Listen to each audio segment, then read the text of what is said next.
A gente está diante de uma geração, uma nova geração, que pela primeira vez na história é uma geração que tem um QI menor do que a geração anterior. Pela primeira vez na história. Isso se deve muito, né, à A rede tecnologia, à social. rede social, enfim. Né? Hoje, dificilmente você vai ver um adolescente lendo um livro, né, estudando. Não, as coisas estão tão bem diferente e isso também está relacionado dentro de casa. Os adolescentes têm tudo na mão. Hoje é muito comum você ver um homem de 30 anos morando com os pais e que, na maioria, né, é comum você ver isso. Muitas das vezes é o pai que Banca. chama o Uber para ele, e que banca e que dá tudo na mão. Então, assim, a gente volta no início que a gente falou. Esse adolescente, ele não está acostumado a resolver problema.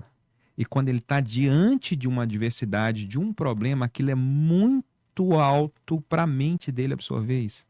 E aí vem um quadro de burnout, vem um quadro de estresse muito grande, desenvolve, né, para uma ansiedade, justamente por causa disso, por causa do limiar da pessoa, da capacidade da pessoa de resolver problema. E a Uhum. vida é problema.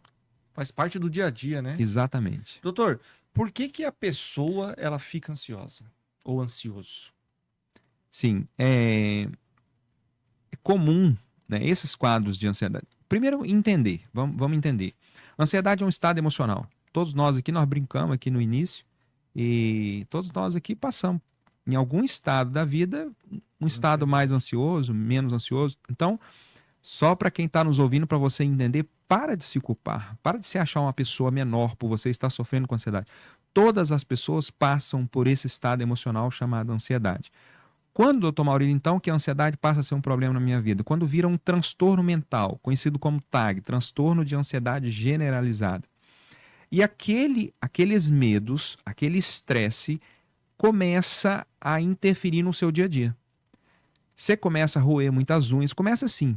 Você começa a roer muitas unhas, você começa a ficar muito nervoso, mais agitado, você começa a ficar intolerante, nós estamos aqui reunidos nesse podcast, você começa a mexer muito a sua mão, muito a sua perna, e você não se dá conta. Começa assim, leve.